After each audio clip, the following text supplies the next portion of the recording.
ಇತ್ತೀಚೆಗೆ ಕಾಡುಗೋಡಿ ಠಾಣಾ ವ್ಯಾಪ್ತಿಯಲ್ಲಿ ಸಂಭವಿಸಿದ್ದ ರೌಡಿ ಶೀಟರ್ ಬರ್ಬರ ಹತ್ಯೆ ಪ್ರಕರಣಕ್ಕೆ ಸಂಬಂಧಪಟ್ಟಂತೆ 4 ಆರೋಪಿಗಳನ್ನು ಬಂಧಿಸುವಲ್ಲಿ ಪೊಲೀಸರು ಯಶಸ್ವಿಯಾಗಿದ್ದಾರೆ.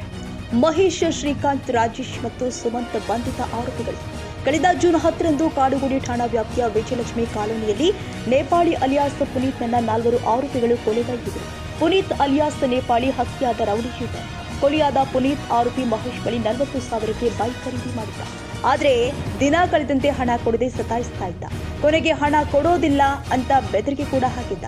ಅಷ್ಟೇ ಅಲ್ಲದೆ ಕೇಳಿದಾಗ ದುಡ್ಡು ಕೊಡಬೇಕು, ಇಲ್ದಿದ್ರೆ ನಿನ್ನ ಮಗಳನ್ನ ಕಿಡ್ನಾಪ್ ಮಾಡ್ತೀನಿ ಅಂತ ಥ್ರೆಟ್ ಮಾಡಿದ್ದ. ಅಲ್ಲದೆ ಮೃತ ಪುನೀತ್ ರೌಡಿ ಶ್ರೀಕಾಂತ್ ಜೊತೆ ಚರ್ಚೆ ಮಾಡಿ ರಾಜಿ ಆಗಲು ಮಹೇಶ್ ಯತ್ನಿಸಿದ್ದ. ಇಷ್ಟಾದರೂ ಶ್ರೀಕಾಂತ್ ಮತ್ತು ಮಹೇಶ್ಗೆ ವಾರ್ನಿಂಗ್ ಕೊಟ್ಟು ಕೊಲೆ ಮಾಡೋದಾಗಿ ಪುನೀತ್ ಬೆದರಿಕೆ ಹಾಕಿದ್ದ. 2 ದಿನದ ಹಿಂದೆ ಅಟ್ಟಾಕ್ಗೆ ಬಂದಿದ್ದ ಅಬ್ರಾಜ್ ಮತ್ತು ಪುನೀತ್ ಮೇಲೆ ಮಹೇಶ್ ಮಚ್ಚು ಬೀಸಿದ್ದ. ಈ ವೇಳೆ ಸಣ್ಣ ಪುಟ್ಟ ಗಾಯಗಳಿಂದ ಪುನೀತ್ ಸಹಚರ ಅಬ್ರಾಜ್ ತಪ್ಪಿಸಿಕೊಂಡು ಓಡಿದ್ದ. ಆದರೆ ಮಹೇಶ್ ಕೈಗೆ ರೌಡಿ ಪುನೀತ್ ಸಿಕ್ಕಿದ್ದು ನಡು ರಸ್ತೆಯಲ್ಲಿ ಕೊಚ್ಚಿಕೊಂಡಿದ್ದ. ಹೀಗಾಗಿ ಇದೇ ಪ್ರಕರಣಕ್ಕೆ ಸಂಬಂಧಿಸಿದಂತೆ ಇದೀಗ 4 ಆರೋಪಿಗಳನ್ನು ಬಂಧಿಸಿ ಪೊಲೀಸರು ತೀವ್ರ ವಿಚಾರಣೆ ಕೈಗೊಂಡಿದ್ದಾರೆ.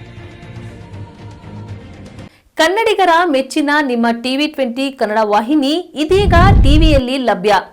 ಕರ್ನಾಟಕ ಮತ್ತು ದೇಶ ವಿದೇಶದ 360 ಡಿಗ್ರಿ ಸುದ್ದಿ ವಿವರವನ್ನ ಪಡೆಯುವುದಕ್ಕೆ TV20 ವಾಹಿನಿಯನ್ನು ಲೈಕ್ ಮಾಡಿ, ವಿಡಿಯೋಗಳನ್ನು ಶೇರ್ ಮಾಡಿ, ಕಮೆಂಟ್ ಮಾಡಿ, ಸಬ್ಸ್ಕ್ರೈಬ್ ಮಾಡಿ.